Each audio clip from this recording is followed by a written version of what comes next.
Oke, sudah terlihat Bapak dan Ibu? Sudah, Pak. Oke, oke untuk unit kompetensi berikutnya yaitu melakukan komunikasi di tempat kerja.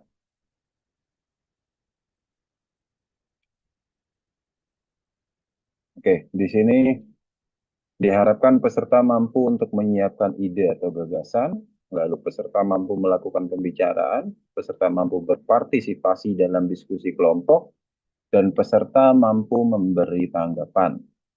Oke, jadi untuk eh, menyiapkan ide atau gagasan dan melakukan pembicaraan serta berpartisipasi dalam diskusi kelompok, kita akan membuat sebuah dokumen portofolio, notulensi rapat, lalu untuk peserta mampu memberi tanggapan, nanti kita akan membuat sebuah dokumen umpan balik.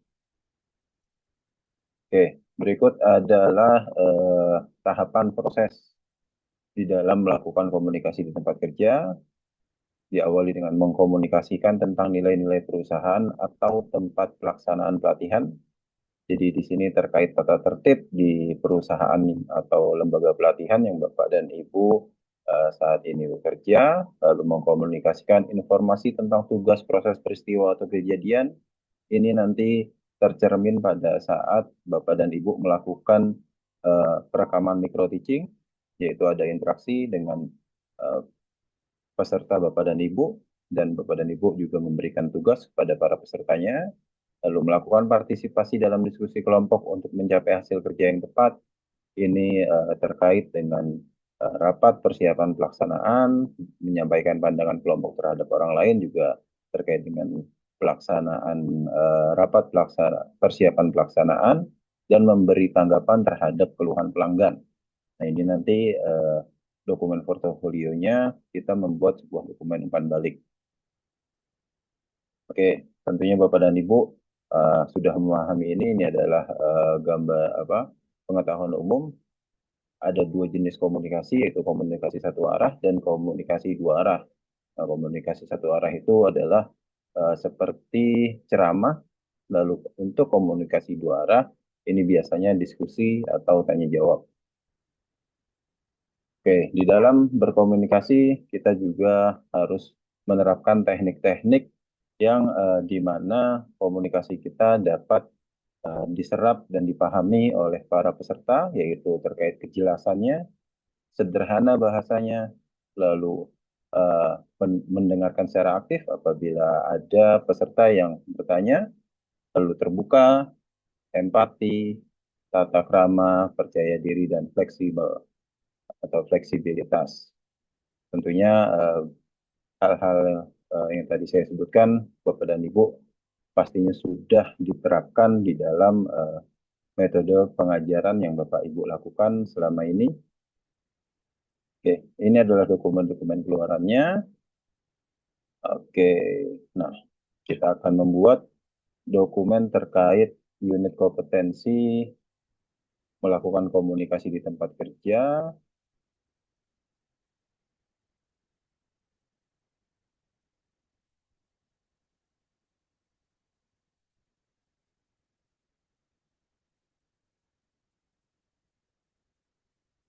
Oke, sudah terlihat Bapak dan Ibu? Sudah? Oke, Sudah, jadi Pak. silakan buat notulensi rapat persiapan pelatihan. Kita buat tanggal rapatnya hari ini, waktunya tidak usah diganti, tempatnya disesuaikan, pimpinan rapat, boleh Bapak dan Ibu atau Kepala LPK-nya, peserta rapat, silahkan nama-nama peserta yang lain boleh dicantumkan. Nah, agenda rapat ini sudah sesuai dengan standar, jadi tidak perlu diganti. Lalu hasil rapat, tujuan pelatihannya, silahkan dikopas dari tujuan pelatihan yang ada di sesi pembelajaran. Tadi kan kita membuat tujuan pelatihan di session plan, lalu durasi pelatihan disesuaikan dengan JP-nya, pesertanya disesuaikan berapa orang, lalu materi yang akan disampaikan dicek lagi di sesi pembelajaran terkait pengetahuan keterampilannya, siapa yang menyiapkan materi, nama Bapak dan Ibu masing-masing. Nah, ini adalah koordinator-koordinatornya. silahkan disesuaikan namanya, boleh nama teman-temannya yang ikut pelatihan pada hari ini. Oke, tempat pelatihan disesuaikan daring atau luring. Kalau daring berarti Zoom, kalau luring berarti di ruang kelas. Di ruang kelas mana, lalu waktu dan lokasi pelatihannya. Ini tanggal pelatihannya kita asumsikan pelatihan akan dilakukan besok tanggal 7 September. Jam pelatihan disesuaikan dengan JP-nya, lokasi disesuaikan dengan apa yang ditulis di matrix, luring atau daring itu di mana. Lalu persiapan evaluasi, penilaian akan fokus pada, nah ini adalah apa aspek kritis. Jadi silakan kopas dari aspek kritis. Kalau di sesi pembelajaran itu ada di kesimpulan. Oke, lalu di sini penutupan rapat. Silahkan diganti nama masing-masing, catatan oleh siapa, lalu tanggalnya, tanggal hari ini. Oke, untuk melakukan komunikasi di tempat kerja, apakah sudah cukup dipahami? Ada yang ingin ditanyakan?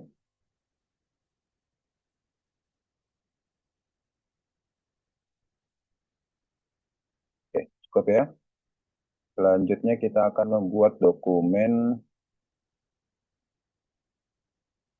formulir umpan balik. Nah, ini silahkan nanti.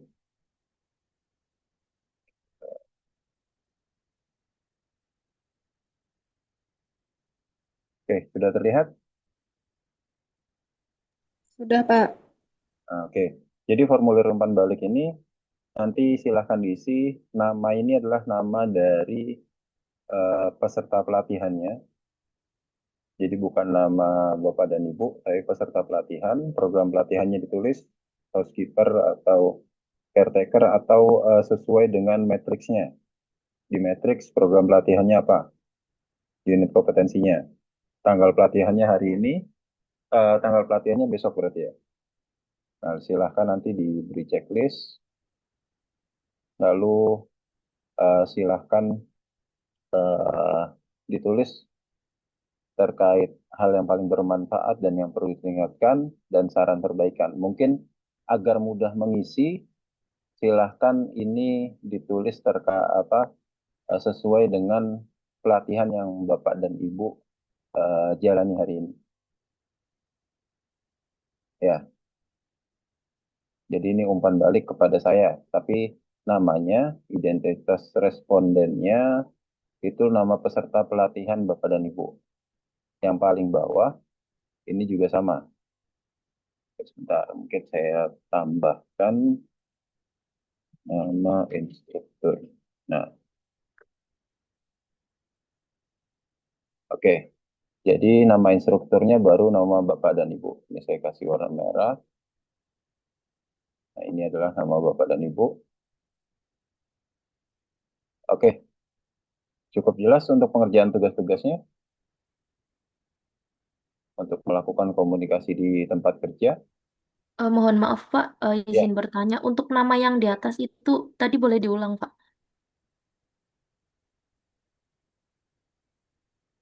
yang ini. Iya, nama yang itu.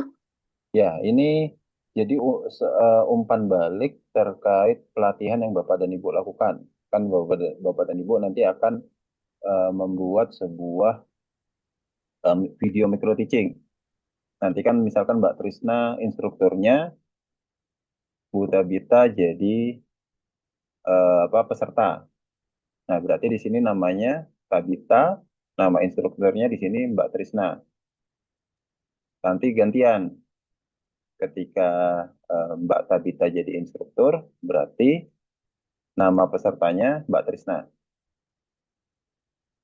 Oke, baik, Pak. Terima kasih banyak. Oke, sama-sama. Ada lagi?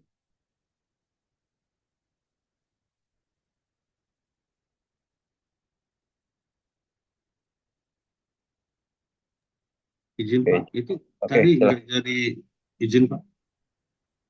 Ya, Yang yang tadi itu nggak jadi umpan balik ke ini ya, ke Bapak ya, enggak. Yang ini boleh isinya umpan balik ke saya nggak apa-apa. Tapi di sini namanya tetap nama instruktur, nama misalkan di sini Pak Lamhot sebagai instrukturnya, namanya itu nanti pesertanya Bapak siapa? Misalkan Bu Renta. Nah, tulis Renta Hutapea. Atau boleh langsung nilai terkait apa penyampaian yang dilakukan oleh Pak Lamhot gimana Bu Renta. Ya, jadi saling menilai lah Baik, Pak. terkait apa yang disampaikan di dalam micro teaching. Oke, cukup jelas? Oke, jika cukup, saya akan share dokumennya.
Oke, kita lanjut lagi untuk unit kompetensi berikutnya.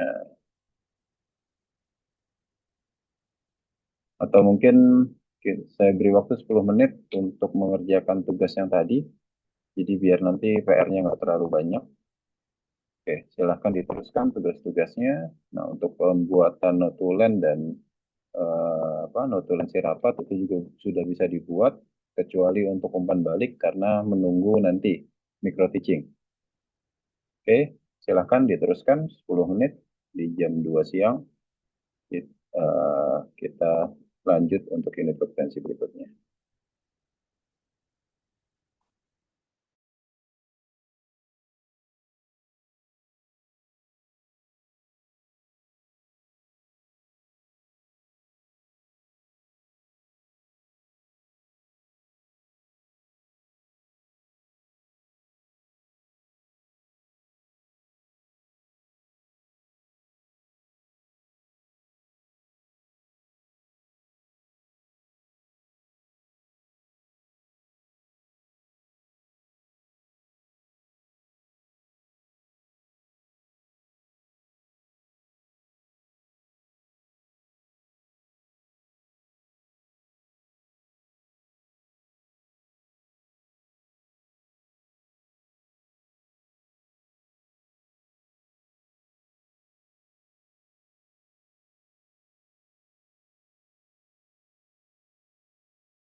Oke, Bapak dan Ibu, kita lanjut lagi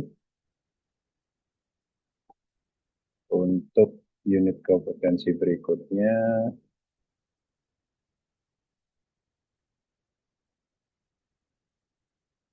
Oke, silakan open.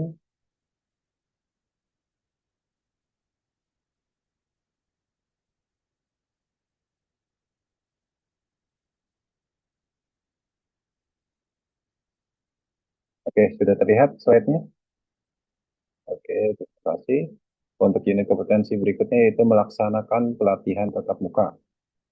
Oke, jadi untuk unit kompetensi ini buktinya adalah slide presentasi dan video terkait Bapak dan Ibu di dalam melakukan pembelajaran atau micro teaching. Jadi nanti kita akan membuat slide presentasi dan micro teachingnya mungkin bisa kita agendakan besok atau hari Senin, tergantung dari slide presentasi Bapak dan Ibu apakah sudah selesai atau belum. Oke, di sini peserta mampu menjalin hubungan kerja yang baik pada situasi pembelajaran. Oke, mampu menjalin hubungan kerja yang baik pada situasi pembelajaran ini bisa tercermin pada saat Bapak dan Ibu di dalam melakukan micro teaching nanti. Bapak dan Ibu mempersilahkan peserta untuk memperkenalkan diri, lalu menerapkan bimbingan yang tepat dalam situasi pembelajaran. Nah, ini tercermin dari materi yang disampaikan. Jangan sampai materi yang disampaikan itu terkait praktek kerja, tapi bimbingannya di dalam kelas, bukan di ruang praktek. Nah, karena kita di sini akan membahas terkait elemen ke-1, itu pastinya ada di kelas biasanya. Karena elemen ke-1 itu berkaitan dengan mengidentifikasi.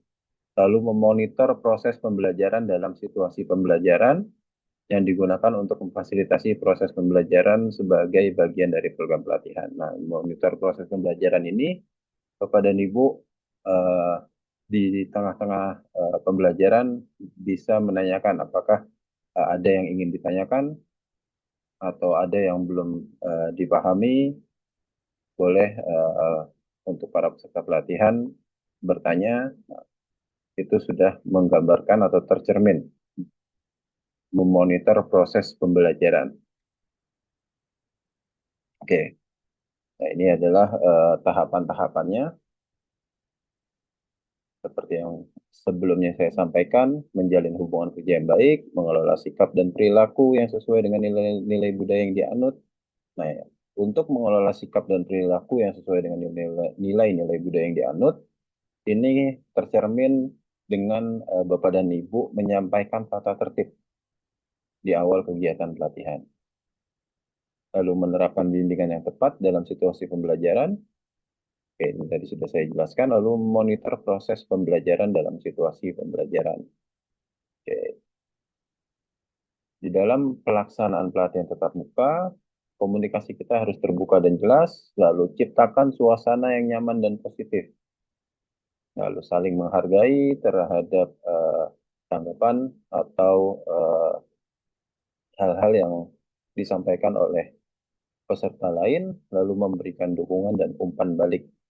Nah, di sini setiap instruktur atau trainer itu harus memberikan umpan balik kepada pesertanya di akhir kegiatan. Umpan baliknya contoh setelah mengikuti pelatihan ini, Bapak dan Ibu bisa melanjutkan untuk mengikuti sertifikasi kompetensinya, atau Bapak dan Ibu bisa melanjutkan untuk pelatihan uh, level berikutnya. Oke, oke, sampai di sini ada yang ingin ditanyakan? Sudah bisa? Cukup? Oke, oke.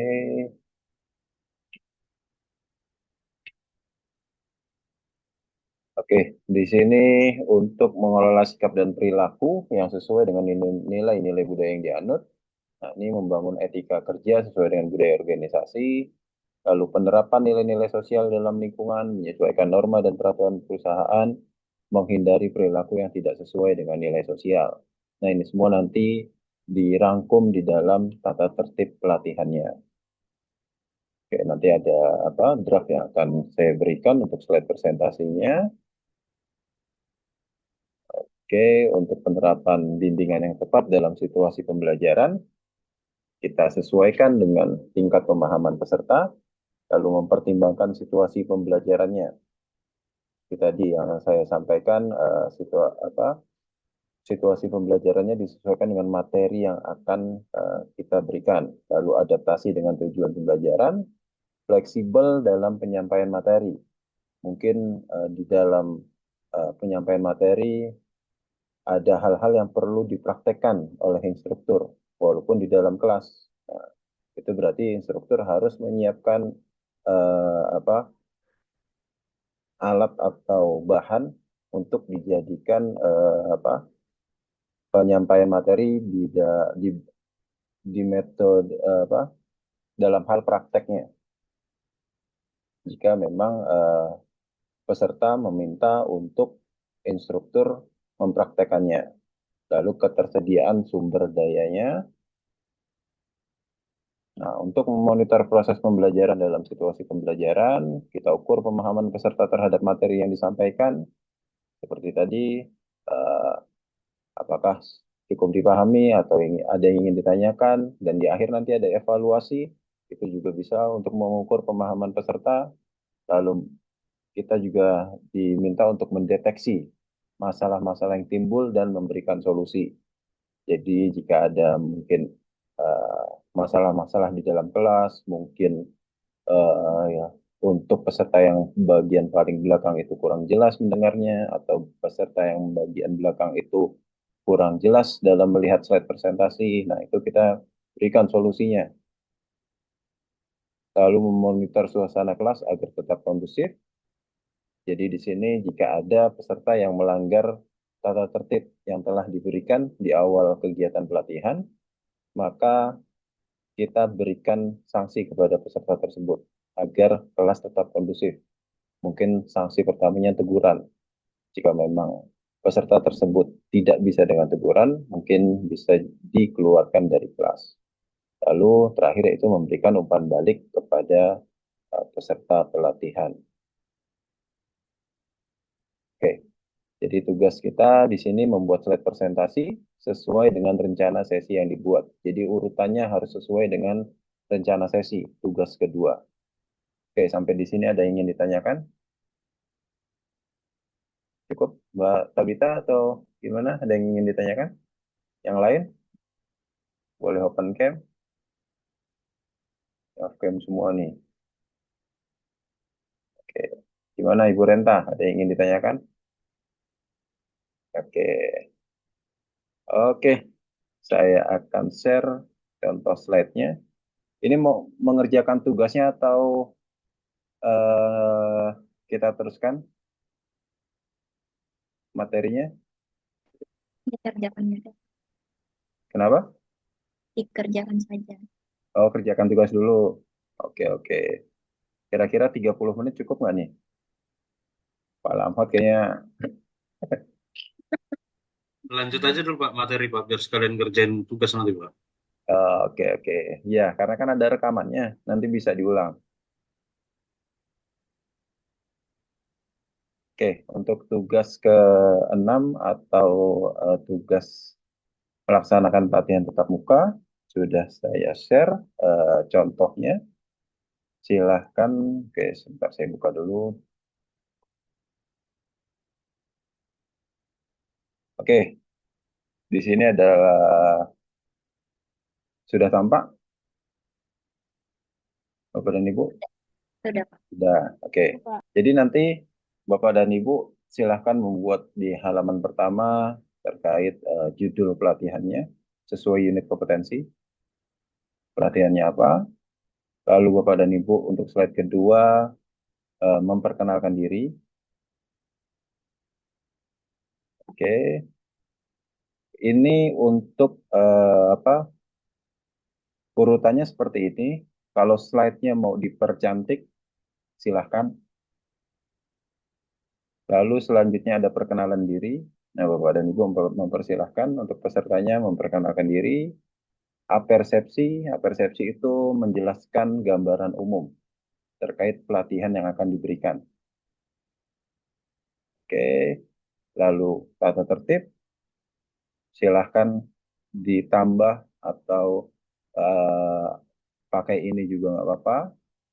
Lalu safety induction, ini adalah safety induction biasanya hal ini digunakan ketika pelatihannya itu ada di ruangan. Jadi secara luring dan berada di ruangan. Jadi di sini safety induction terkait adanya bencana alam, jika terjadi bencana alam, dan pastikan bahwa memang tidak ada simulasi di kantor Bapak dan Ibu. Boleh ditambah, tidak tidak hanya ini saja. Mungkin tadi terkait apa eh, duduk yang ergonomis, nanti apa untuk peregangan dipersilahkan kepada para pesertanya. Mungkin kalau di dalam kelas peregangannya nanti ada ice breaking, itu bisa bersama-sama. Lalu selanjutnya baru kita masuk judul atau poin materi yang akan kita sampaikan. Kita akan menyampaikan poin yang elemen pertama ya. Nah ini jadi judul unitnya, lalu rujukan SKKNI-nya, kode unitnya, lalu elemennya apa yang disampaikan. Mengidentifikasi apa tadi, mungkin coba kita lihat di SKKNI-nya, menyiapkan untuk menyetrika. Oke, nah tujuan pelatihan, setelah mengikuti pelatihan ini, peserta dapat menyiapkan apa tadi?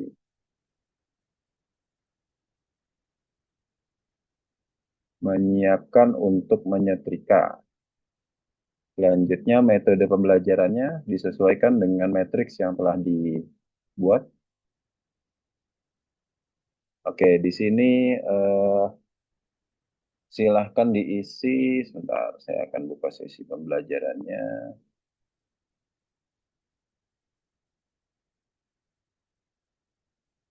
Tujuh.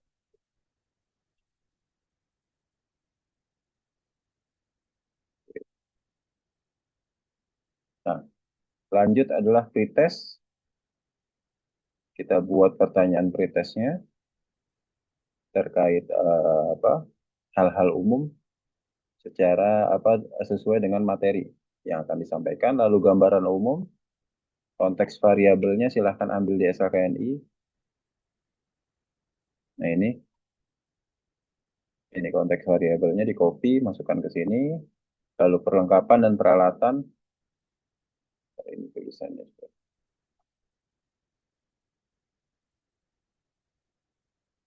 Oke, lalu sikap kerja, lalu aspek kritisnya. Nah, pengetahuan dan keterampilan sikap kerja untuk pengetahuannya sesuaikan dengan yang ada di sesi pembelajaran. Nah, ketika di sini kan fungsi hiragana dan katakana dalam teks, contohnya seperti ini, berarti untuk materinya itu sesuai dengan pengetahuan yang diperlukan. Contoh, untuk pengetahuan pada pakaian dan linen yang telah dicuci, jadi memisahkan pakaian dan linen yang telah dicuci menurut jenis dan cara menyetrika. Oke, jadi di sini ditulis. Nah, di bawahnya baru jenis-jenis pakaiannya.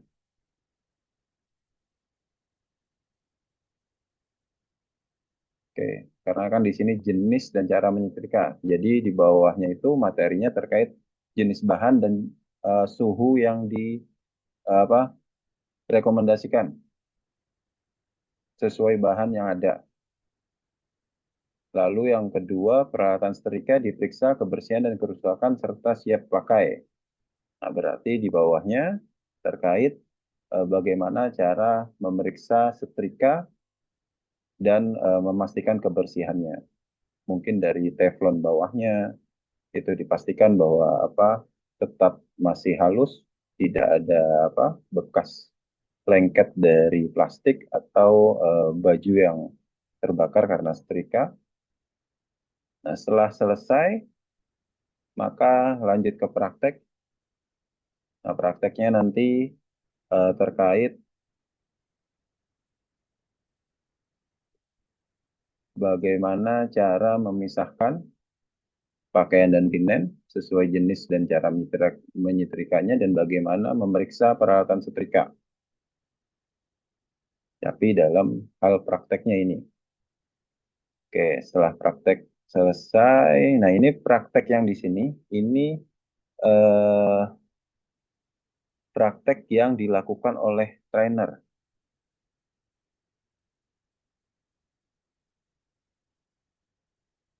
Ini bisa disatukan mungkin di materi atau dipisahkan seperti ini nggak apa-apa.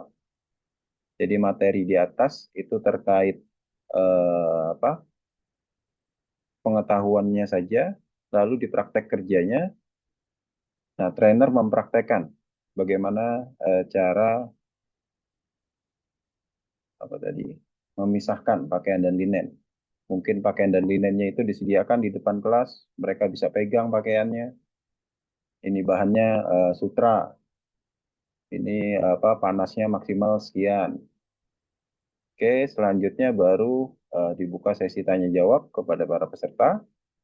Setelah tanya jawab selesai, masuk ke evaluasi.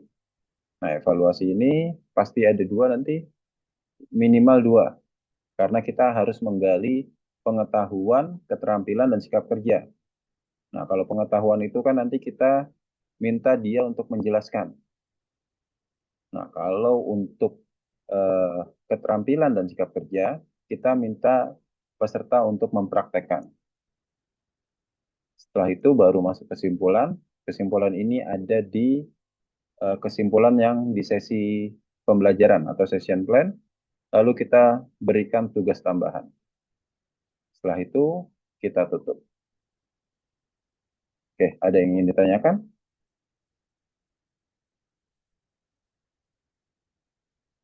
Mohon maaf Pak, tadi saya Ya, baru bergabung lagi. Tadi ada masalah jaringan. Nanti ya, untuk rekamannya di-share-kan ya Pak? ya, nanti di-share untuk rekaman. Oke, terima kasih banyak. Oke, ada lagi? Izin Pak bertanya, Ya, eh, silakan Bapak. yang tadi kan tes prakteknya dilakukan oleh instruktur Pak ya. Ya, Nah, kalau dalam hal dunia nyatanya itu pembagian antara belajar dengan praktek itu yang bagus itu gimana Pak? Apakah contoh jam 8 ke jam 12 teori, kemudian jam 1 ke jam 4 praktek gitu atau gimana Pak ya? oke.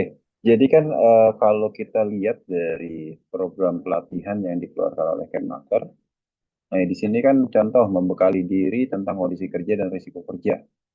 Teorinya itu 3JP, praktek 4. Nah, berarti eh, untuk pelaksanaan di lapangan, kita pasti teori dulu, Pak. Tapi sesuaikan, bukan dari pagi sampai siang, karena dari pagi sampai siang itu kan ada, misalkan dari jam 8, ada 4 jam. 4 jam itu kalau dibagi 45 menit,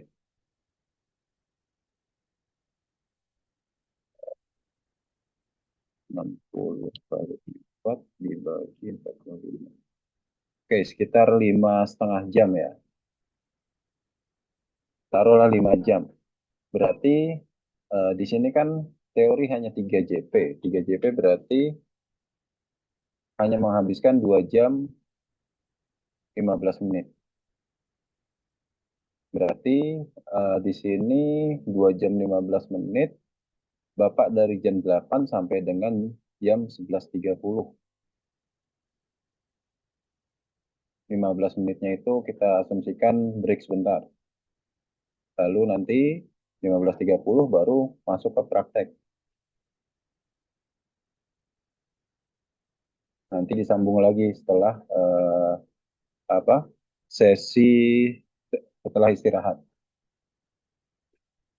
Jadi kita lihat dari JP-nya, Pak. Yang pasti praktek itu dilakukan setelah teori. Karena nggak mungkin praktek dulu baru teori.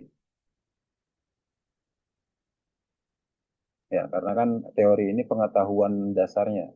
Baru setelah mereka dapat pengetahuan terkait bagaimana cara eh, mengoperasikan alat pembersih, bagaimana cara mereka mengoperasikan menggunakan APD-nya, baru kita minta mereka untuk praktek. Oke, baik Pak. Terus kemudian yang 1.3 itu kan Pak, teorinya kan 2 jam, prakteknya kan Mm-mm. 2 jam JP kan. Nah, Ya, istilahnya itu kan sampai siang aja kan.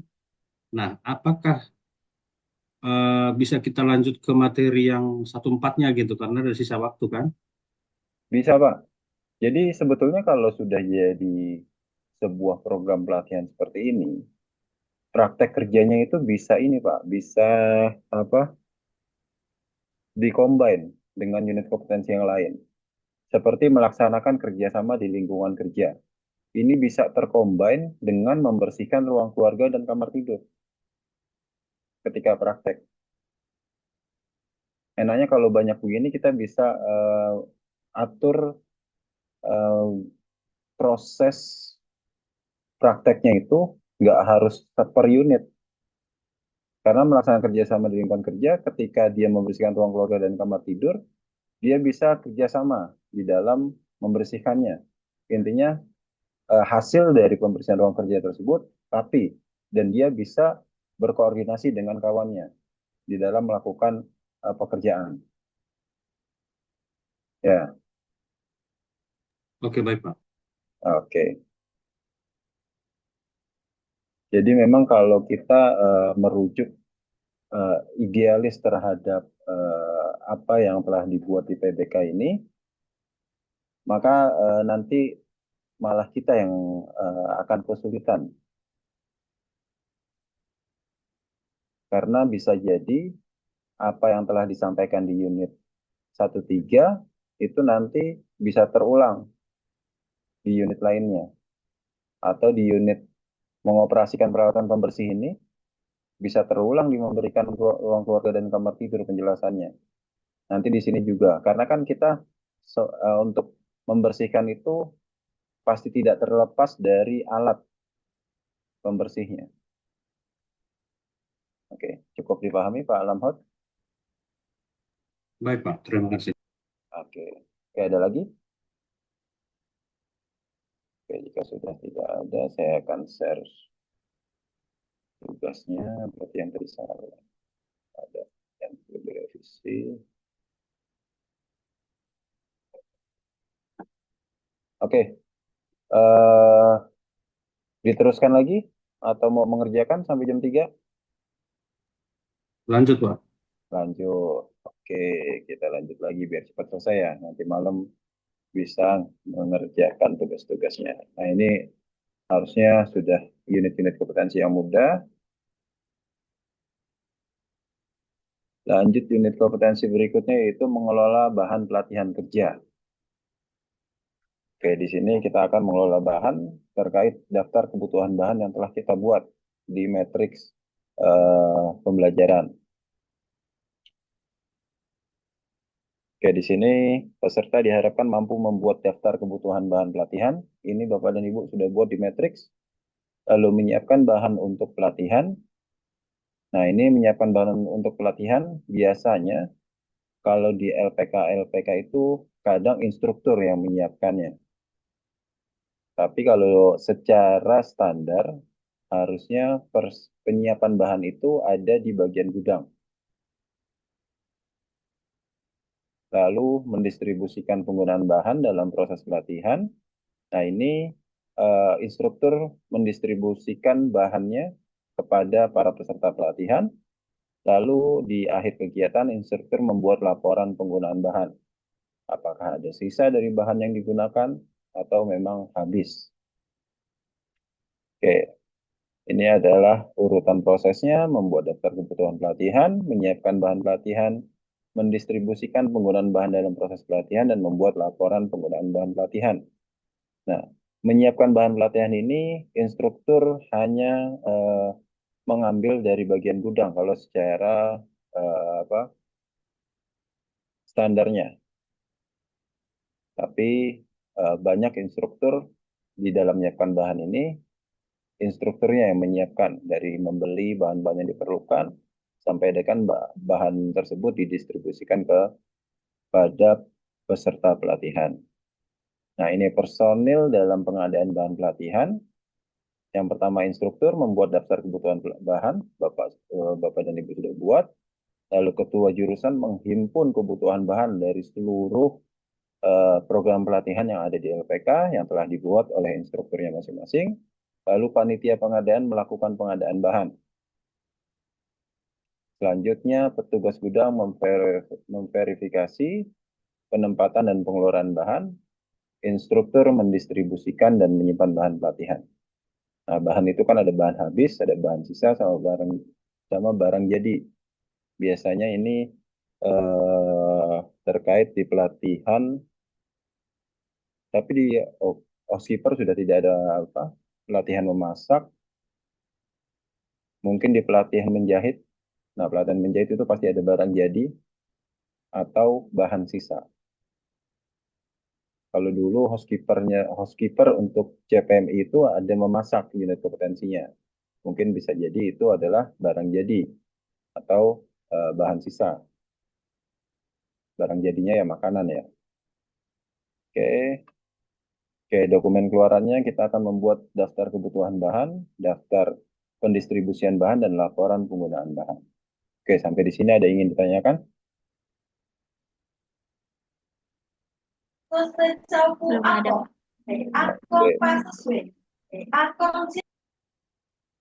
Oke, saya akan buka untuk tugas-tugasnya.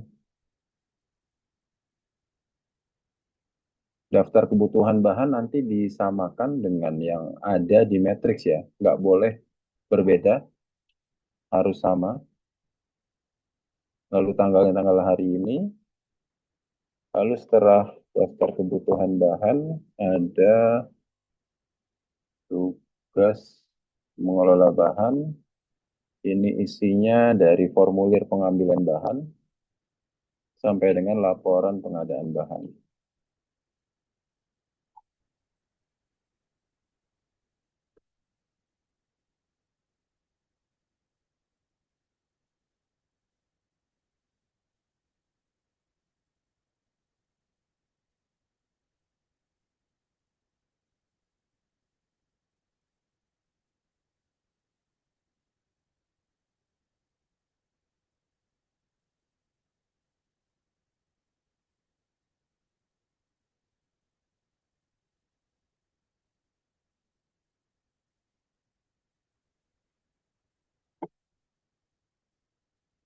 Oke, untuk formulir pengambilan bahan, disesuaikan judul pelatihannya, metode pelatihan, tanggal pelatihan, jumlah peserta, dan daftar bahannya ini harus sesuai. Selanjutnya di bawah ini petugas berarti petugas gudangnya, atau boleh siapa saja namanya, tapi di penerima itu nama Bapak dan Ibu. Lalu untuk yang di sini penyusun, nah di sini yang menyetujui kepala LPK-nya. Lanjut untuk laporan penggunaan bahan, silahkan dikopas bahan-bahan yang ada di atas. Lanjut, di sini diterima berarti boleh 1 hari sebelum pelatihan atau di hari pelatihan nggak apa-apa. Jadi sama di tanggal 14 Februari misalkan. Oke, kondisi ketika diterima bagaimana dan didistribusikan tanggal berapa. Jika ada sisa, silakan tulis di keterangan. Lalu di bawah nama instruktur dan tanda tangannya dan kota. Nanti dirapikan dan seluruh dokumen jangan lupa ditambahkan logo LPK. Logo LPK-nya ditambahkan. Nanti setelah selesai dan saya sudah cek, baru Bapak dan Ibu membuat dokumennya menjadi PDF semua. Oke, sampai di sini ada yang ingin ditanyakan? Cukup?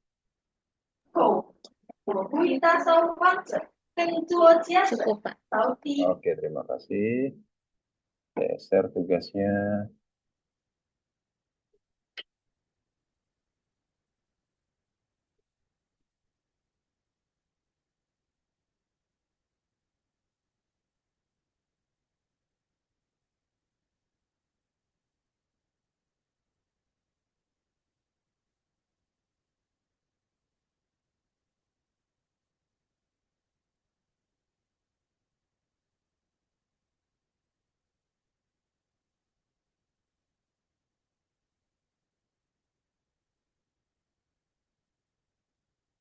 Oke, kita lanjut ke unit kompetensi berikutnya, yaitu mengelola peralatan pelatihan kerja. Oke, di sini hampir sama dengan bahan, bedanya karena ini alat, eh, benda yang dapat digunakan secara berulang, maka nanti ada formulir pengembalian barang dan ada formulir terkait pemeliharaan peralatan.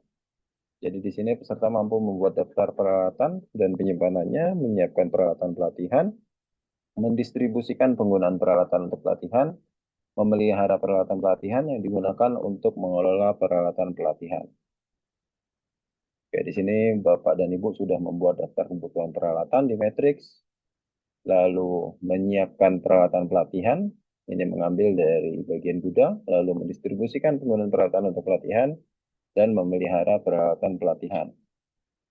Oke, dari mana kita bisa mendapatkan item-item alat yang akan digunakan? Itu tadi sudah kita bahas di awal, kita ambil dari SKKNI, dan boleh ditambahkan sesuai dengan kebutuhan pelatihannya.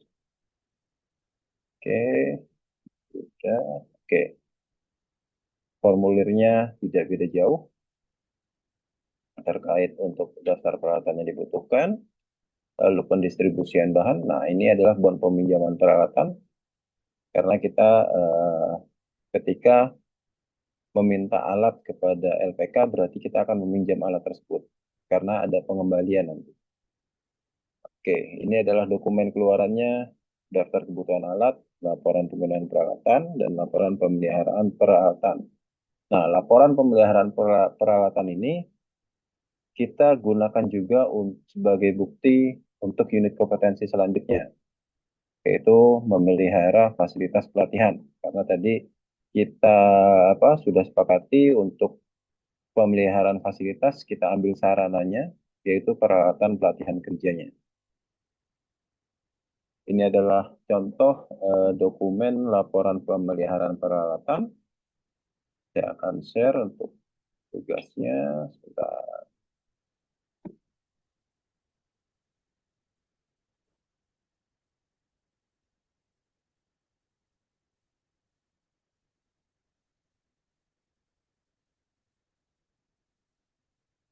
Oke, ini sama. Nanti disesuaikan dengan yang ada di matrix yang sudah dibuat, daftar peralatan yang dibutuhkan. Lalu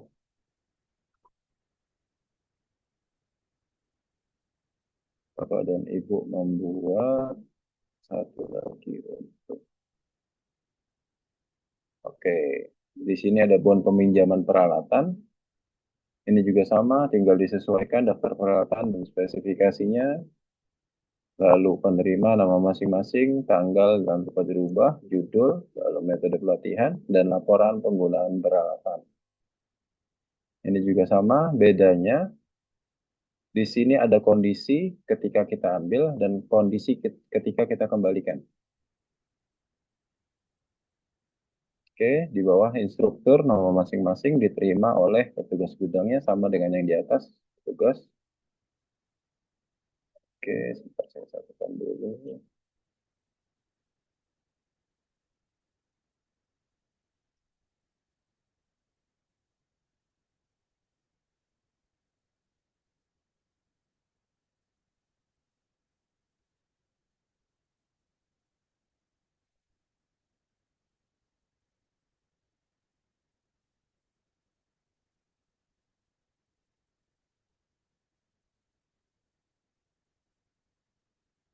Oke, ada yang ingin ditanyakan, Bapak dan Ibu? Seharusnya mudah ini tugasnya, bahan dan peralatan.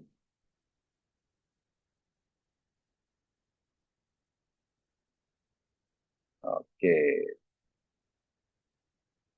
oke, kita lanjut lagi untuk unit kompetensi berikutnya.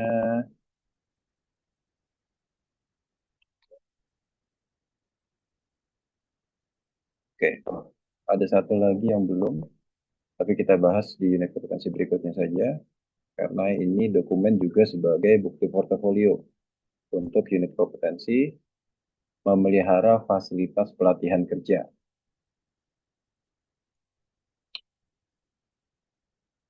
Oke, di sini Bapak dan Ibu diharapkan mampu memelihara fasilitas pelatihan kerja agar selalu dalam keadaan baik dan siap untuk digunakan secara berdaya guna dan berhasil guna dalam mencapai tujuan pelatihan kerja. Nah, kuncinya di sini, memelihara fasilitas itu agar selalu dalam keadaan baik dan siap digunakan. Oke, tahapan prosesnya yaitu merencanakan kegiatan pemeliharaan. Nanti Bapak dan Ibu membuat perencanaan pemeliharaan fasilitas. Nah, untuk Bapak dan Ibu mungkin fasilitas atau alat yang digunakan jika di dalam kelas ya, kalau menggunakan slide presentasi, berarti di situ ada InFocus, berarti kita memelihara untuk peralatan di LPK itu InFocusnya. Nah, kapan kita akan melakukan kegiatan pemeliharaannya? Seminggu sekali, 2 minggu sekali, atau sebulan sekali nanti kita akan atur. Atau bisa juga pemeliharaan terkait mesin cuci untuk praktek. Nah, itu bagaimana kegiatan pemeliharaan fasilitas pelatihannya, atau vacuum cleaner, itu silahkan nanti disesuaikan. Lalu pelaksanaan kegiatan pemeliharaannya. Nah, ini dibuktikan dengan laporan hasil pemeliharaan. Nanti kita buat dokumen laporannya. Jadi ada 2 dokumen di sini sebagai bukti portofolio, yaitu jadwal pemeliharaan fasilitas dan laporan hasil pemeliharaan fasilitas. Oke, di sini ada pengertian fasilitas belajar menurut pendapat Dimyati dan Mujiono. Kayaknya saya sering dengar nih Mujiono. Bapak dan Ibu sering dengar Mujiono? Mulyono. Enggak. Mulyono. Iya, iya, iya, Mulyono. Oke, oke. Beda tipis. Oke, jadi di sini fasilitas belajar merupakan sarana dan prasarana pembelajaran. Nah, prasarana itu seperti yang saya sebutkan di awal, itu gedung sekolah, ruang belajar, lapangan olahraga, ruang ibadah. Nah, ini eh, trainer atau instruktur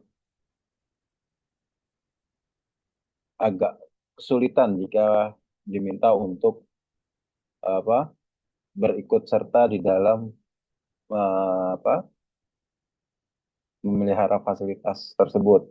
Jadi kita sepakati untuk dokumen buktinya kita ambil dari sarana pembelajarannya saja. Jadi sarana pembelajaran itu terkait alat, buku pelajaran, buku bacaan, dan fasilitas laboratorium dan berbagai media pembelajaran. Nah, ini adalah contoh sarana pelatihan.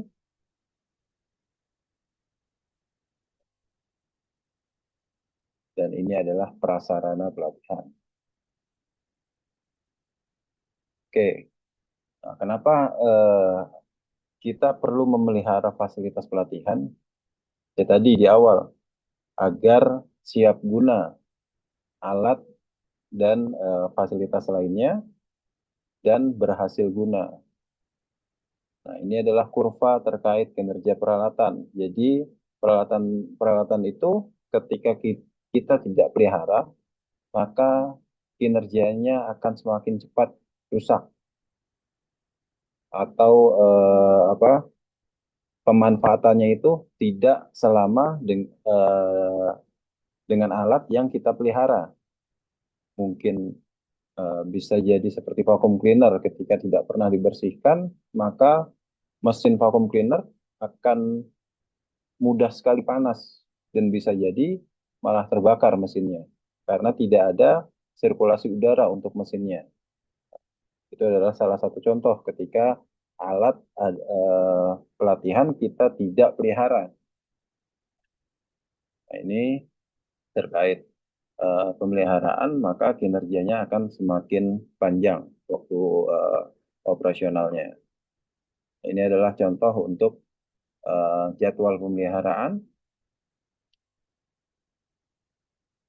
Nanti akan saya share ke Bapak dan Ibu. Untuk kegiatannya silahkan disesuaikan dengan laporan pemeliharaan yang dibuat.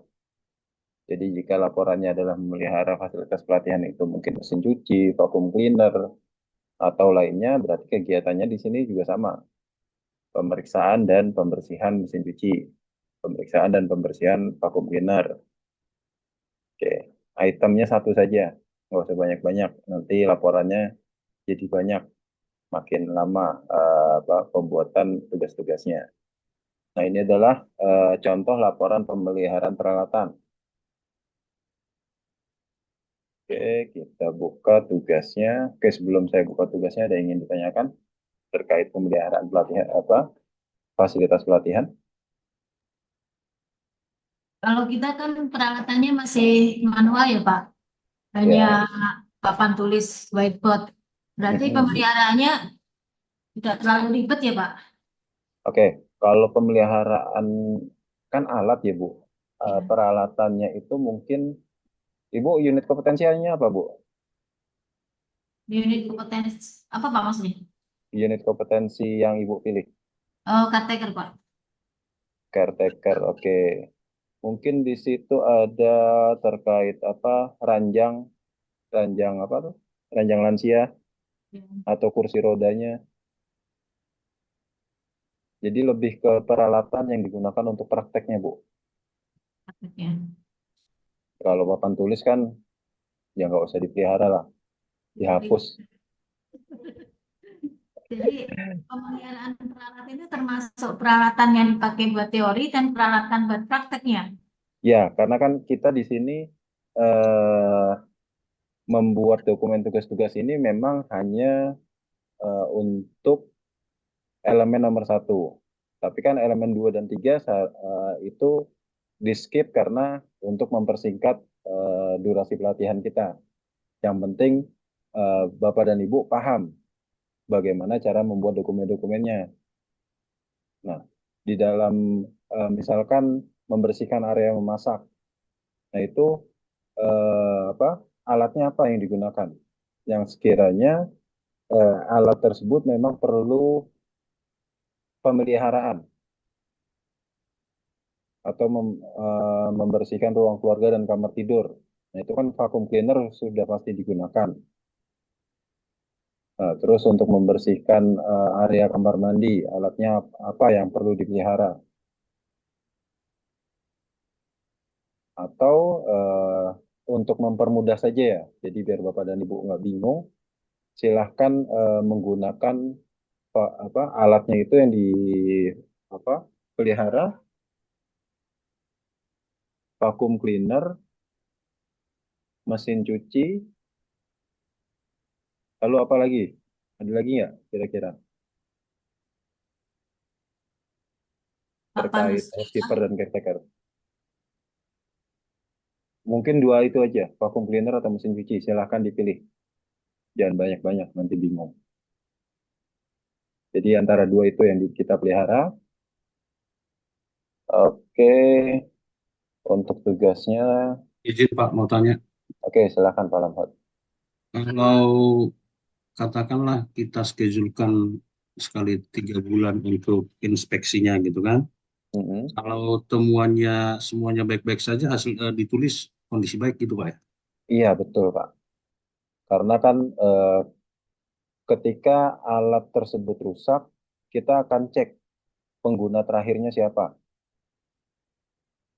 Nah, ketika kita jadwalkan per 3 bulan untuk jadwal pemeliharaannya, tapi di setiap kegiatan pelatihan kan ada pengembalian alat ya Pak. Kan ada laporan penggunaan alat dan itu dikembalikan tanggal berapa dan kondisinya bagaimana. Dan untuk jadwal pemeliharaan per 3 bulan, apakah betul dilakukan atau tidak pemeliharaannya? Boleh per 3 bulan atau per 1 bulan sekali karena memang mungkin pesertanya banyak. Jadi kita harus pastikan bahwa alat tersebut berfungsi dengan baik, apalagi dengan alat-alat mungkin di bidang lain yang perlu kalibrasi. Tapi di caretaker itu juga ada alat-alat yang perlu kalibrasi, seperti apa? Yang untuk mengetahui tekanan darah, apa namanya Ibu? Tensimeter. Ya, tensimeter itu perlu kalibrasi. Lalu apa lagi ya? Mungkin itu contohnya kalau untuk di caretaker ya, tensimeter. Nah, pemeliharaannya itu ya pengkalibrasian alat. Nah, kalibrasinya gimana? Biasanya alatnya dibawa ke vendor untuk kalibrasi ulang.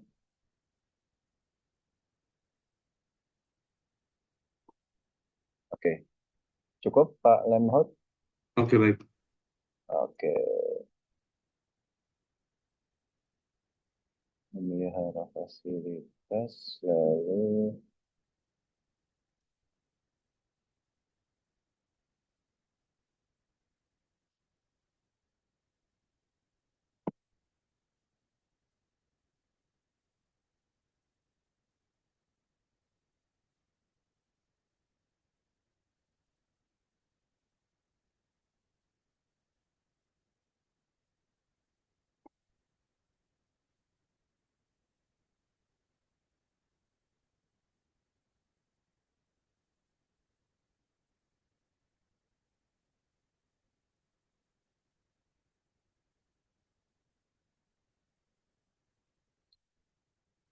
oke, selanjutnya untuk unit kompetensi terakhir,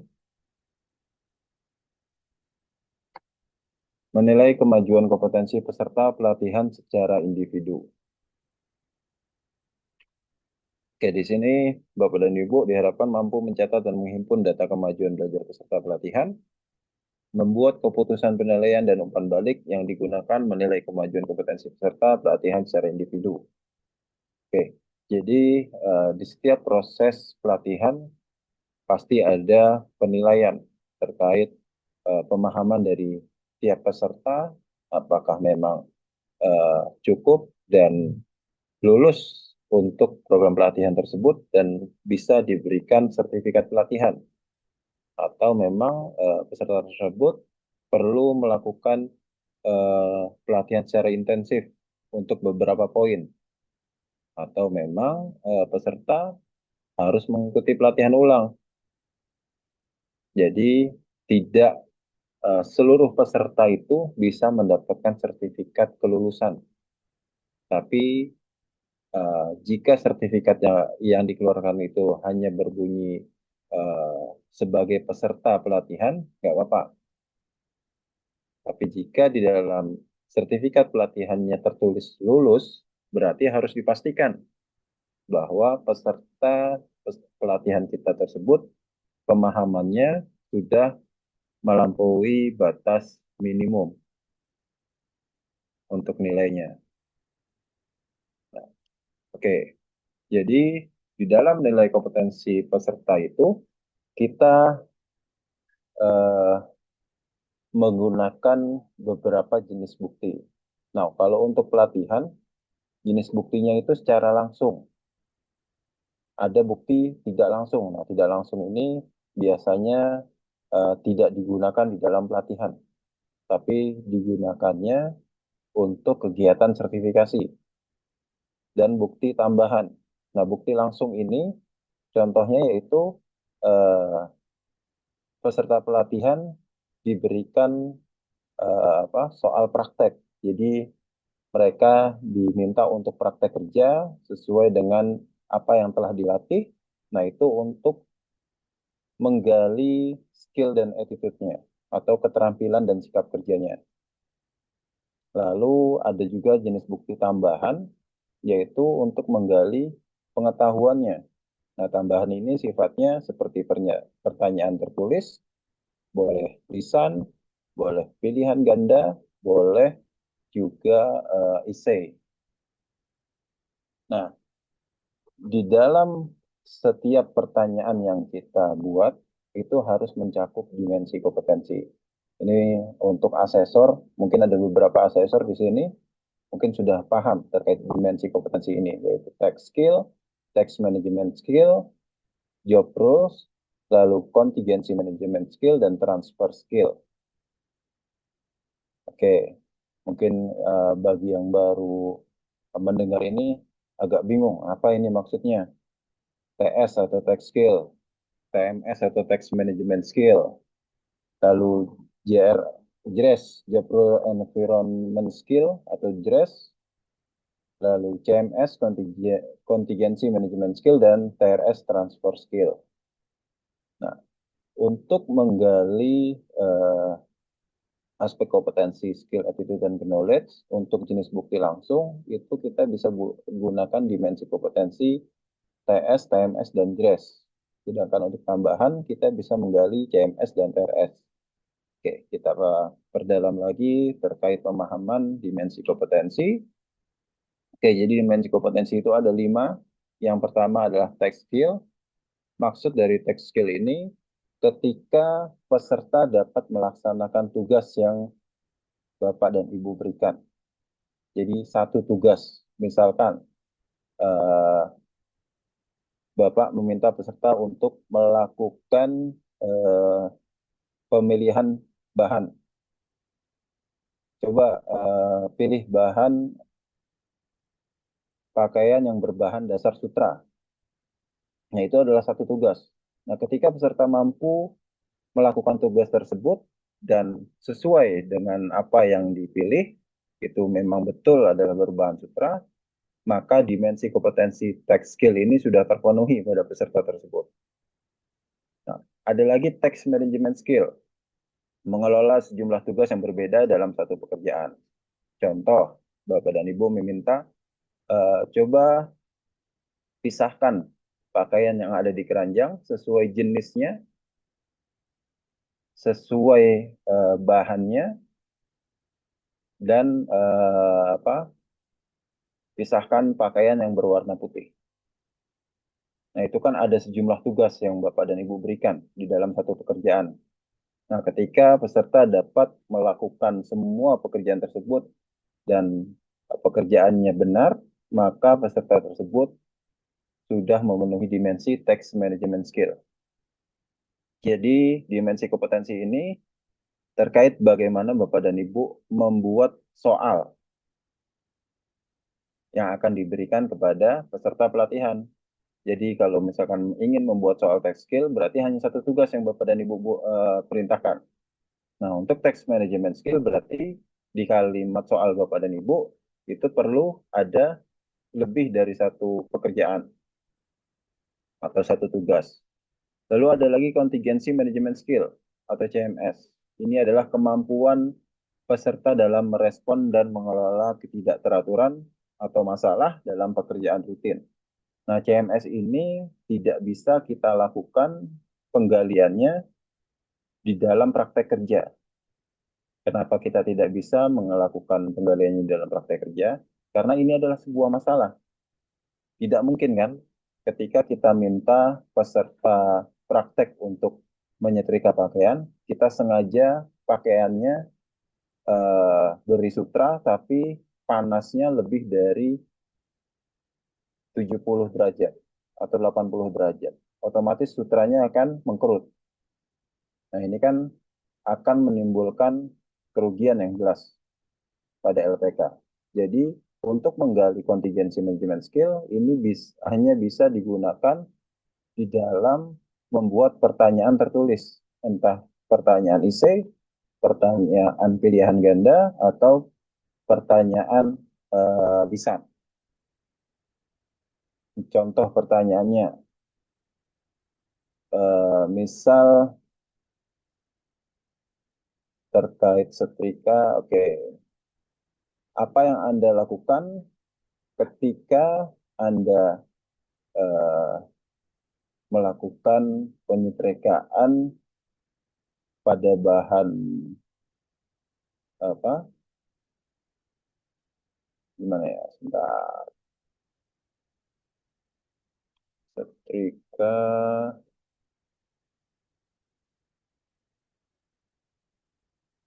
Oke, atau pembersihan lantai. yang lebih mudah untuk membuat pertanyaan yang di dalamnya ada masalah. Jadi ketika Anda ingin melakukan jadwal pengetelan lantai, di rumah sedang banyak eh, orang atau tamu. Bagaimana Anda mengatasi hal tersebut? Nah, ketika peserta menjawab pertanyaan tersebut, mungkin eh, apa memundurkan jadwal pengempelan lantai sampai dengan para tamu pulang, atau memberikan papan atau tulisan bahwa lantai di ruangan ini sedang dalam pembersihan. Nah itu. Jadi ketika peserta dapat menjawab dan memberikan solusi terkait masalah yang ada, maka peserta tersebut dapat dikatakan telah memenuhi aturan contingency management skill. Lalu di sini job role ini bisa digali di dalam praktek, yaitu ketika peserta mengerjakan tugasnya sesuai dengan SOP atau sesuai dengan apa yang diminta oleh majikan jika di negara tujuan contohnya. Lalu ada dimensi kompetensi transfer skill. Nah, ini adalah dimensi kompetensi bukan terkait mentransfer ilmunya ke orang lain, tapi lebih mentransfer ilmunya ke alat yang baru. Jadi contoh, seorang peserta biasanya praktek menyetrika pakaian menggunakan setrika biasa. Lalu Bapak dan Ibu minta peserta tersebut memakai setrika uap. Nah, ketika peserta dapat melakukan penyetrikaan dengan setrika uap, maka dimensi kompetensi transfer skill ini sudah terpenuhi pada peserta tersebut. Atau jika di dalam dunia trainer, biasanya seorang trainer A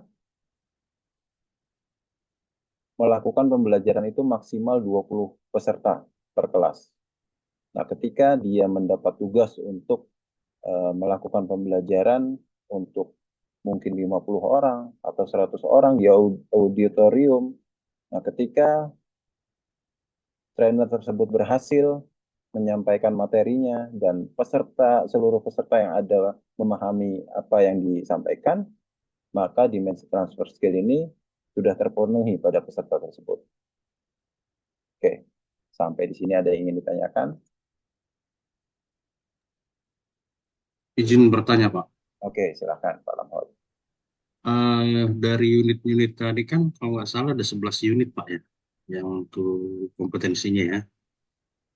Untuk housekeeper. Housekeeper. Nah, Oke. idealnya itu untuk membuat soal, berapa soal Pak gitu untuk kompetensi ini, dan nilai kelulusannya idealnya atau standarnya berapa gitu. Oke Pak. Jadi idealnya soal yang kita buat, kita cek pada aspek kritisnya Pak. Jadi dari 11 unit itu punya aspek kritis berapa? Misalkan satu unit punya aspek kritis 2. Per unitnya 2. Berarti ada 22 aspek kritis. Nah, berarti di situ minimal ada 22 soal, Pak. Tapi kan nggak mungkin kita buat 22 soal. Nanti penilaiannya jadinya per soal itu ada komanya. Mungkin bisa kita buat satu soal itu nilainya kalau misalkan 25 kan jadi lebih mudah lah penghitungannya. Kalau 25, ya intinya minimal soalnya itu kita total dulu dari aspek kritis yang ada pada tiap unit kompetensi. Lalu bagaimana kita bisa katakan lulus atau tidak?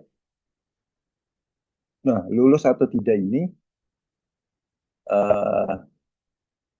biasanya ada ketetapan dari LPK-nya. Mungkin nilainya minimal 7. Nah, berarti yang di bawah 7 harus remedial. Ada pelatihan atau ada tambahan pelatihan lagi untuk orang-orang yang kurang dari 7. Tapi kalau kita menggunakan kalimat kompeten atau belum kompeten, bukan lulus atau tidak lulus ya Pak. Kalau kompeten atau belum kompeten itu harus 100 Pak.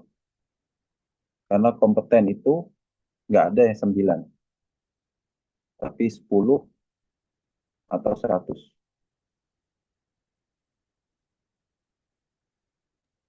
Oke Pak, kalau misalnya Pak, ini sharing aja Pak ya, Oke, itu kan silakan, Pak. 11 unit, kalau itu kan cakupannya luas itu Pak materinya kan. Ya, Nah, kalau supaya lebih detail kita mengetahui kepada peserta ini, bisa nggak Pak, satu unit itu 10 soal, satu unit sehingga ada 100 soal gitu. boleh Pak. Tadi kan minimal 20, misalkan satu unitnya itu ada dua aspek, aspek kritis. Berarti kan ada 22 soal harusnya. Kalau Bapak buat lebih ya bisa, Oke Pak, tapi baik nggak Pak. boleh kurang dari itu. Kalau kurang dari itu berarti ada aspek kritis yang tidak masuk menjadi bahan evaluasinya. Oke, baik Pak. Oke, oke ada lagi terkait dimensi kompetensi cukup jelas. Oke, alhamdulillah. Biasanya ini yang agak rumit nih, pemaham apa mentransfer pemahaman terkait dimensi kompetensi. Oke, kita lanjut.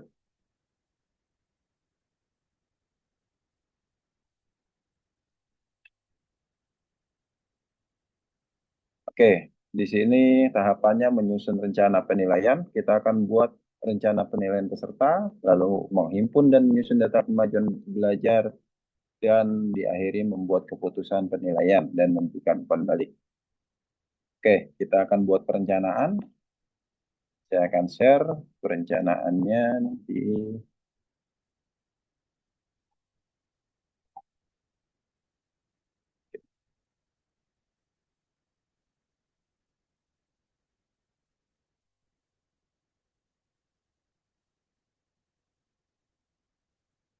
Oke, sudah tampil Bapak dan Ibu?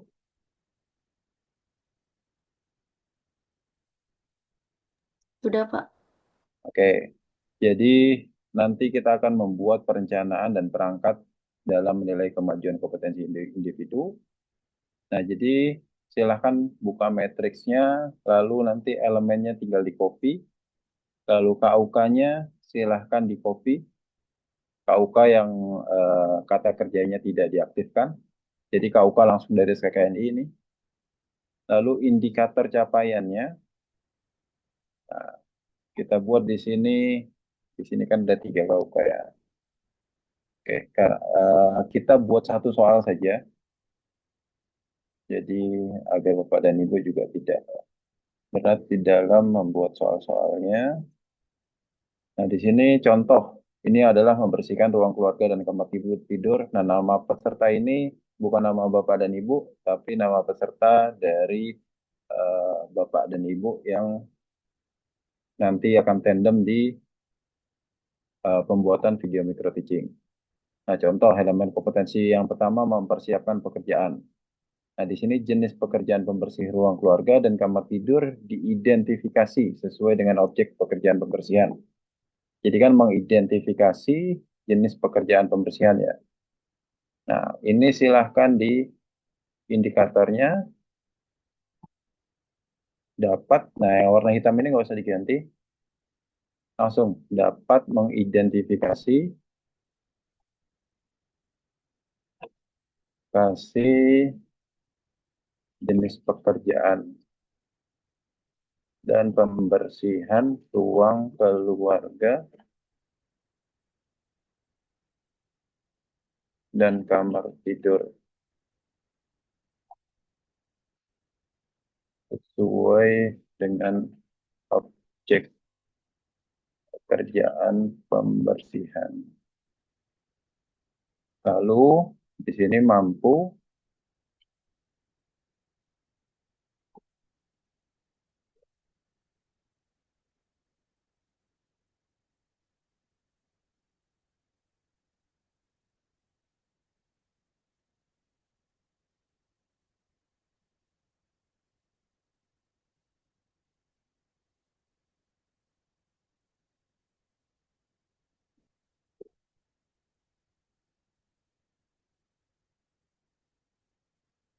memilih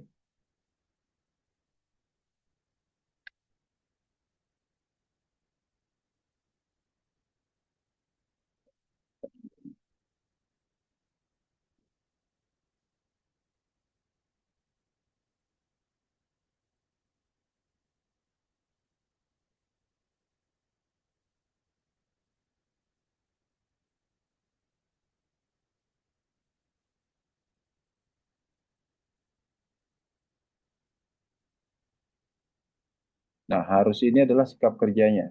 Nah, sikap kerjanya silahkan ambil dari yang ada di sesi pembelajaran. Di situ ada sikap kerja atau dari matriksnya. Oke,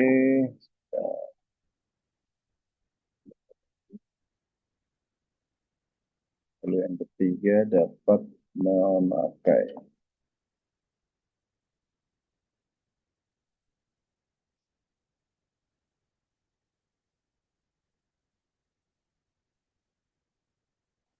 Nah, soalnya kita ambil satu saja.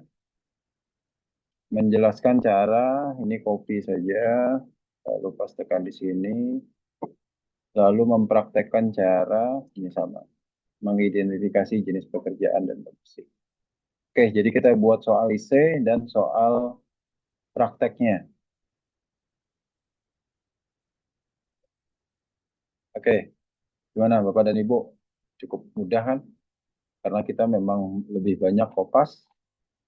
Lalu yang untuk elemen keduanya nggak usah, karena kita membuat materi sesuai dengan elemen pertama. Jadi evaluasinya juga sesuai dengan elemen pertama. Lalu ini nama Bapak dan Ibu. Di sini tempat dan tanggal hari ini. Tanggal hari ini. Lalu perangkat evaluasinya untuk IC silahkan di copy. Nah, silahkan dipastekan di sini. Kalimat kerjanya dibuang imbuhan me-nya. Lalu di sini apa yang ditanyakan? Silahkan ditulis jawabannya. Karena kita di sini seakan-akan sudah melaksanakan perangkat evaluasinya.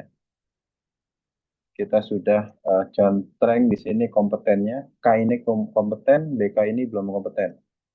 Nah, ini adalah jawaban dari pertanyaannya. Lalu penilaiannya memuaskan, lalu umpan balik. Oke, lanjut ke tahap praktik kerja. Ini tanda tangan peserta, ini tanda tangan Bapak dan Ibu, lalu nama Bapak dan Ibu. Lalu lanjut ke praktik. Praktik kita ambil dari sini.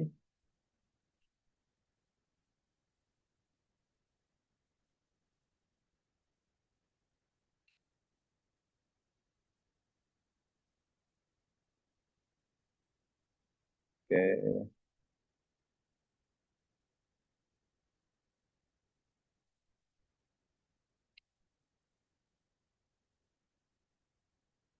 oke, jangan lupa semua tulisan harus hitam. Nah, untuk praktek langsung di sini hasilnya penilaiannya kompeten. Lalu di sini hasil memuaskan dan dapat dilanjutkan pada tahap rekomendasi hasil akhir. Oke, di sini nama Bapak dan Ibu, di sini nama pesertanya, tanda tangan. Lalu untuk monitoring perilaku kerja, ini adalah monitoring dari trainer kepada peserta pelatihan. Ini cukup dibaca saja karena sudah saya bantu isi. Yang penting Bapak dan Ibu eh, mengetahui terkait adanya form perilaku kerja dari tiap pesertanya. Oke, sampai di sini cukup jelas Bapak dan Ibu. Ada yang ingin ditanyakan?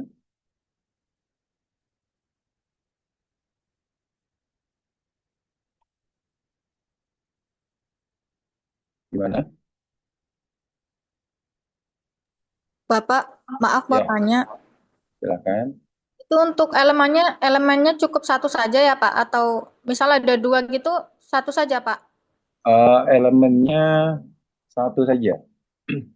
Karena kan kita dari awal kalau matriks itu kan semua elemen. Nanti di sesi pembelajaran atau session plan itu sudah elemen pertama saja. Baik, Pak. Jadi seluruh dokumen itu harus ada keterkaitannya. Baik, Pak. Terima kasih. Sama-sama. Jadi berarti dari matriksnya juga cuma elemen pertama aja toh Pak yang diambil toh, Pak. Untuk matriks elemen pertama, kedua, dan ketiga, Pak. Begitu. Yuk. Tapi setelah matriks baru pilih di sesi pembelajaran yang ke-1 itu baru elemen satunya. Baik, Pak. Oke. Oke, ada lagi Bapak dan Ibu? Izin Pak nanya lagi Pak. Oke, silakan Pak. Ini kan yang satu tadi kan contoh itu masih satu unit kan Pak ya. Nah berarti di dalam dunia aktualnya nanti berarti dari elemen 1 sampai 11 itu kita harus buat seperti itu Pak. Ya, untuk realisasinya, matriks itu ada di PBK Pak. Jadi sebetulnya Bapak tidak perlu membuat lagi karena sudah dibuatkan oleh Kemnaker. Kalau untuk matriksnya. Lalu untuk sesi pembelajarannya, nah itu silakan dibuat sesuai dengan sesi untuk pembelajarannya per harinya atau per mingguan. Jadi silakan sesinya disesuaikan dengan apa yang ingin Bapak sampaikan. Tadi kan kalau kita lihat di mana? Saya buka dulu.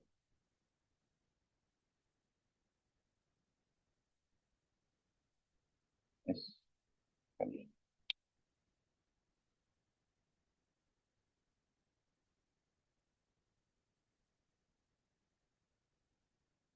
Oke. Nah, sesi pembelajarannya nanti Bapak bisa buat sesinya itu di-combine, Pak.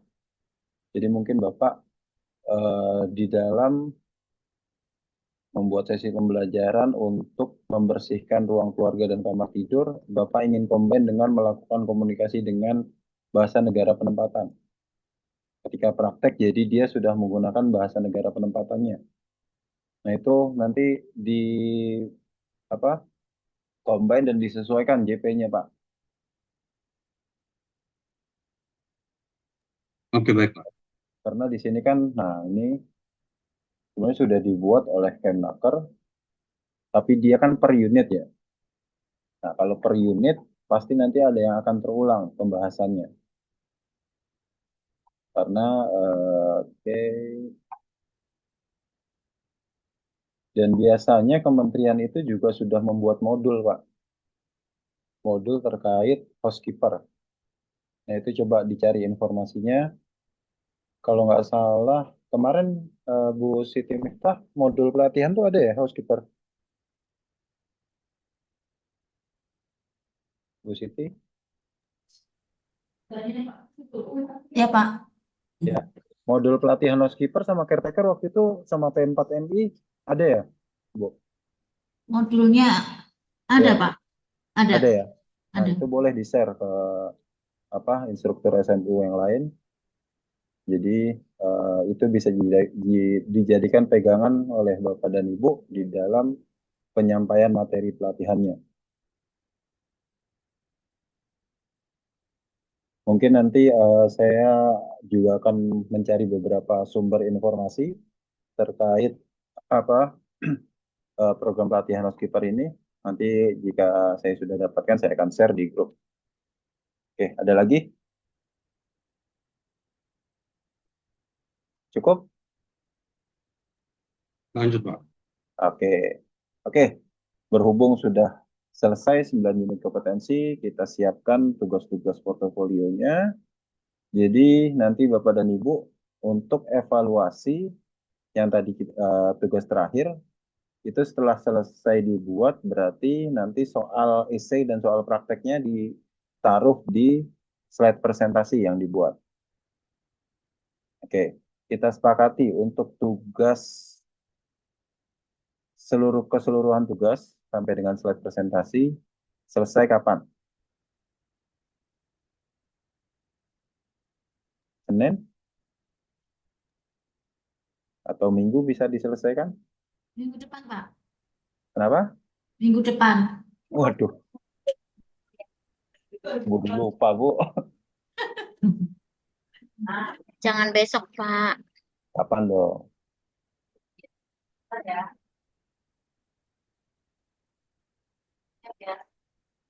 Jumat nggak boleh, Pak.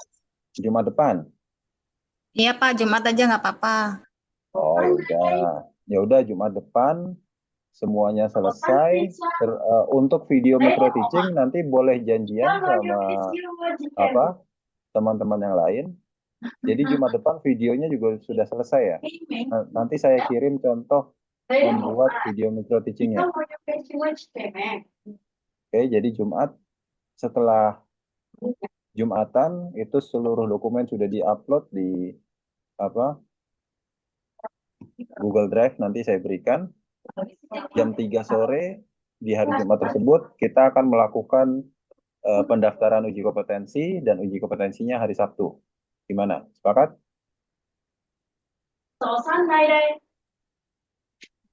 Ya, sepakat?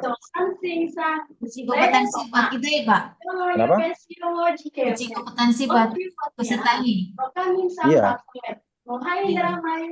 uji kompetensinya online. Jadi tanggal 13. Oke? Sepakat ya? Oke. Oke. Kalau begitu,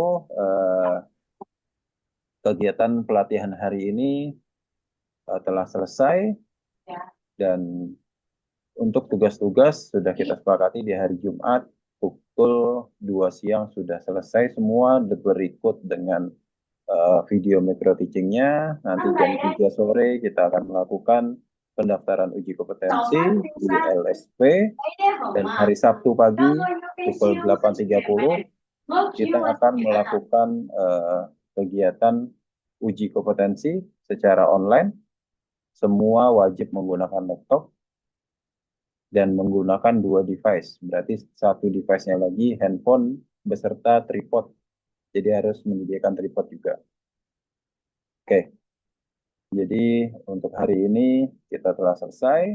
Saya mohon maaf jika ada hal-hal yang kurang berkenan di hati dan Bapak dan Ibu. Semoga apa yang saya sampaikan pada hari ini bermanfaat untuk Bapak dan Ibu untuk kedepannya, dan selalu upgrade diri Bapak dan Ibu, karena kompetensi itu selalu berkembang, dan selalu mengecek apakah SKKNI-nya masih aktif atau tidak. Jadi mungkin ini pengecekannya nanti 2027 apakah ada SKKNI terbaru atau tidak. Tapi biasanya untuk SMU sendiri itu sudah cukup perhatian terkait standar-standar yang akan digunakan di LPK-nya. Nanti mungkin informasinya dari direksi PT SMU-nya. Oke, terima kasih Bapak dan Ibu. Sampai jumpa lagi di hari Jumat pukul 3 sore. Kita akan melakukan pendaftaran uji, dan mohon semuanya tepat waktu. Hari Jumat sudah selesai semua agar tidak tertinggal nanti dan bisa mengerjakan hal lainnya. Oke, terima kasih semuanya. Saya tutup kegiatannya hari ini. Assalamualaikum warahmatullahi wabarakatuh. Selamat sore. Terima kasih, Pak Tri. Terima kasih, Pak. Selamat sore. Terima kasih, Pak. Selamat sore.